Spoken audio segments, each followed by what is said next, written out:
Okay, so now let's talk about the chlorination of methane. Chlorination of methane follows a radical mechanism, as you can see, right? So radical mechanisms consist in three distinct stages: initiation, propagation, and termination. So initiation looks like this. First of all, we get homolytic cleavage of a chlorine molecule, right? And there we go. So we get two radical molecules. This is initiated, in this case, by light. We get two chlorine radicals from that. Propagation then comes along when a chlorine radical comes and bumps into a methane molecule, right? When it bumps into a methane molecule, it comes in contact with a molecular orbital accessible between chlorine and hydrogen. And this hydrogen, boom, right? Boom, we make a bond. There's the new bond over here, okay? And this electron goes off with the methyl radical, and with the methyl, which makes a methyl radical. And then you get, and this is just hydrogen abstraction, right? So we start out with a radical and we end up with a radical. Here's a radical, right? And we end up with a radical. Here's another one, right? So that's why it's called propagation. So now we have hydrogen abstraction, right? And then we have the next step after that is we have halogen abstraction, right? Where this is now acting, this methyl radical is acting as a radical. It bumps into a chlorine molecule. This chlorine atom comes over here and says, I think I'd rather be bonded with you. And so there's the new bond right here.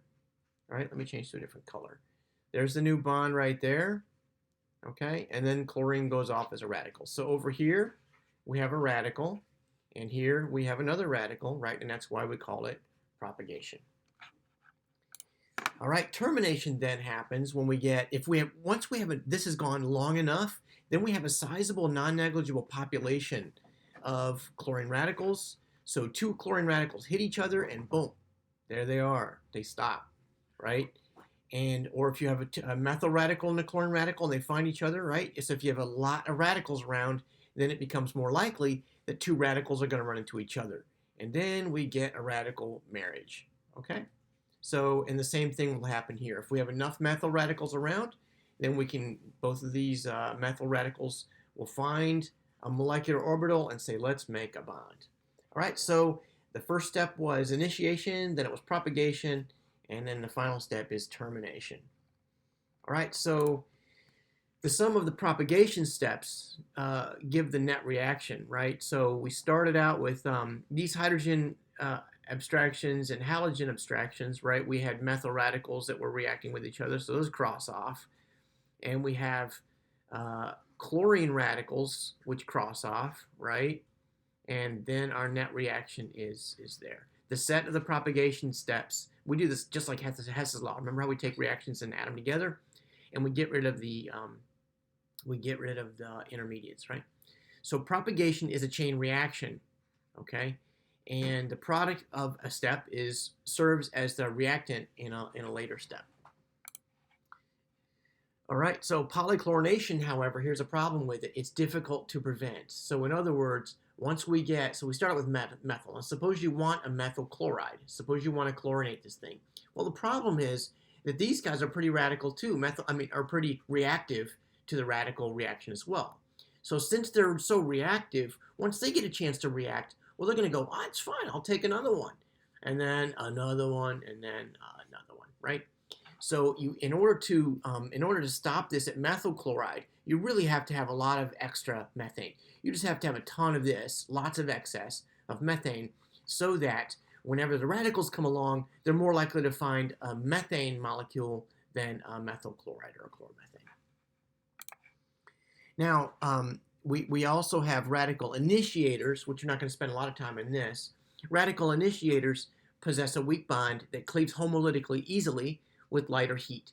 So we can start this out with lighter heat just by taking chlorine, right, and cutting that thing. But that takes 243 kilojoules per mole. We can use something that's more reactive or more sensitive to heat or light, and we can take a peroxide, right, and we cut that in half, and that only takes 160 kilojoules per mole. But acyl peroxides, you see I've got This is sort of like a carboxylic acid. You see that there? Acyl peroxides, so I've got my two oxygens next to each other, which makes a peroxide bond. Those have a much weaker bond, much easier to break. And so it turns out acyl peroxides are the most reactive. Once we get a radical with an acyl peroxide, then this radical can go around and start hitting chlorine molecules. It can go around and start hitting methane molecules. And we can do that at temperatures which are relatively easy to access. And then finally, we also have radical inhibitors. Radical inhibitors prevent a chain process from either initiating or going too far. Stabilized radicals and compounds that easily form stabilized radicals are good inhibitors. So the example I want you to focus on is just oxygen. Oxygen is actually a diradical. So we typically draw the Lewis dot structure of oxygen like that, but we know from molecular orbital theory and from experiment that it really is more like that. It's actually a diradical, and it will consume two other radicals. Radical reactions consequently are very slow in the presence of oxygen and make them easy to control.